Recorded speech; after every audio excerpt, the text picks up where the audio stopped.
FBI वाले ये देखकर परेशान थे कि जिस जेल में कैदी को खुला छोड़ें तब भी वो भाग नहीं सकता, वहां ये तीन कैदी हमारी कड़ी निगरानी के बावजूद आखिर भाग कैसे गए।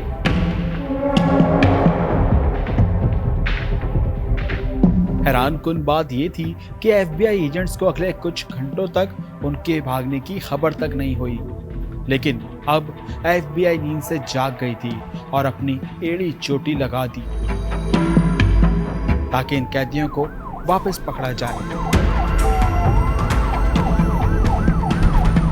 आज हम आपको बताएंगे एक ऐसा केस जो पिछले 50 साल से उलझा हुआ है। अब ये केस दुनिया के लिए एक मिस्ट्री केस बन चुका है।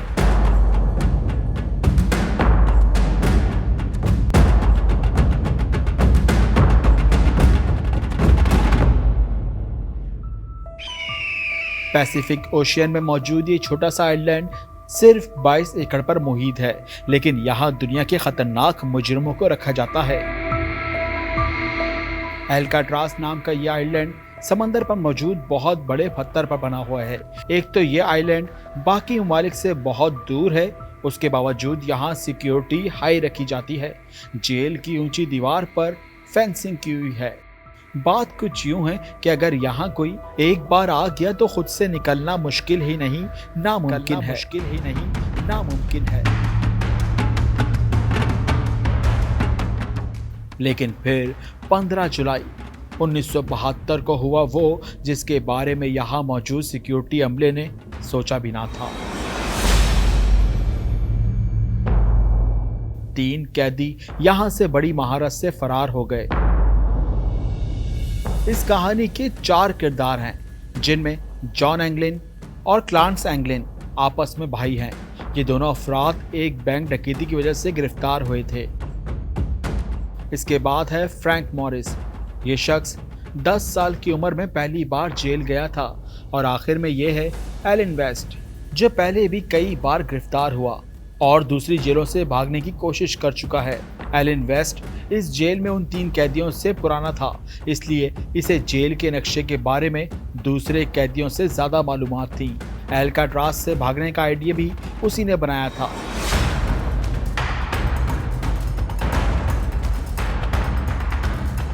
सबसे पहले 1970 में उसने ये आइडिया बाकी 3 कैदियों से शेयर किया। एलन ने जेल के ब्लॉक बी में एक लूप होल तलाश किया था, जहां से उनका भागना शायद किसी हद तक मुमकिन था। अब मसला ये था कि ये चारों लोग लंच ब्रेक में आपस में मिलते थे, लेकिन उनके सेल ब्लॉक बी में नहीं थे। ये चारों इस कोशिश में लगे थे कि उनको ब्लॉक बी में शिफ्ट कर दिया जाए, और फिर उनकी खुशकिस्मती काम आई और जेलर ने उनको ब्लॉक बी में मुंतकिल कर दिया। चारों कैदी एक साथ ब्लॉक बी में शिफ्ट हो चुके थे और फिर अगले 2 सालों तक अपने अपने सेल के अंदर मंसूबा बनाते रहे कि कब इस जेल से फरार हुआ जाए। और फिर आया 15 जुलाई 1972 का दिन। रूटीन के मुताबिक जेल स्टाफ सुबह तमाम कैदियों को उठाने के लिए निकला। असेंबली में काउंटिंग की गई तो उनमें 3 कैदी कम थे। जब स्टाफ ने तमाम सेल्स को दोबारा से चेक किया तो ब्लॉक बी में एंगलिन ब्रदर और फ्रैंक मॉरिस को अपने बिस्तर पर सोया पाया।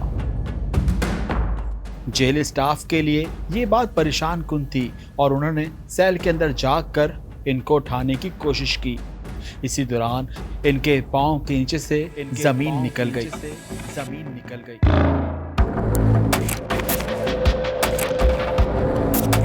वहां क्या देखते हैं कि तीनों बेड पर सिर्फ डमी हेड्स पड़े थे। जी, वो तीनों भाग चुके थे और इन्होंने साबुन, प्लास्टर और कंक्रीट की मिक्सचर से बनाया डमी हेड रख दिया था। इनमें से एक सर पर हाथ लगा और वह जमीन पर गिरकर टूट भी गया था।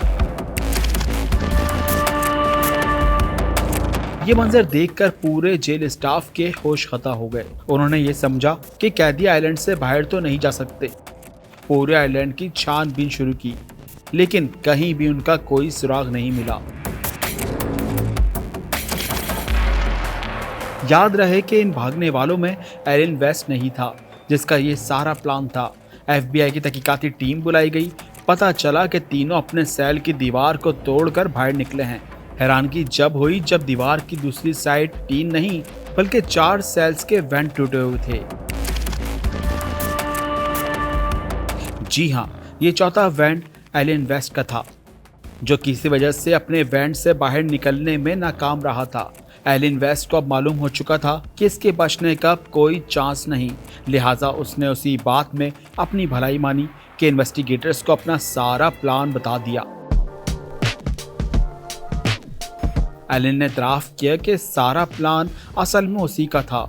उन्होंने ये डमी हेड्स बनाए थे और इसमें लगे बाल उन्होंने जेल के अंदर हेयर कट के दौरान ही चुराए थे। एलन को इस सेल का लूप होल मालूम था। इसको मालूम था कि इसकी दीवारें सिर्फ 6 इंच मोटी हैं और वेंट के सुराख को आसानी से बड़ा किया जा सकता है। 6 महीनों से ये चारों कैदी मौका मिलते ही इस दीवार पर सुराख करते थे। ये काम वो खाने के चमचों की मदद से करते थे। वो इस खुदाई को खुफिया रखने के लिए उसके आगे कोई सामान रख देते थे। उनको मालूम था कि वेंट एक कॉरिडोर में निकलता है जहां कोई सिक्योरिटी नहीं होती, जहां से एक ड्रेन पाइप सीधा ब्लॉक की छत पर जाता है। छत से वो एक और पाइप को इस्तेमाल करके नीचे उतरे और फिर आइलैंड की 15 फुट बड़ी दीवार को फलांग कर भाग निकले। उनके पास जेल में मिलने वाले रेनकोट्स थे। उसी से उन्होंने अपने लिए लाइफ जैकेट बनाई जो कि राफ्ट के काम ना करने पर उन्हें डूबने से बचाएगी। पर एफबीआई के लिए अभी तक असल सवाल ये था कि भागने वाले कैदी अब कहाँ हैं। इनके चौथे साथी एलन वेस्ट ने बताया कि प्लान के मुताबिक इनको सबसे पहले अल्काट्राज के नॉर्थ में एंगर आइलैंड से गुजरकर मेनलैंड में उतरना था, जहां सिक्योरिटी नहीं होती। वहां से इनको एक गाड़ी और कुछ कपड़े चुराना थे। अल्काट्राज के गिर्द मेनलैंड पर छानबीन की गई, लेकिन कहीं भी रॉबरी की कोई रिपोर्ट नहीं मिली।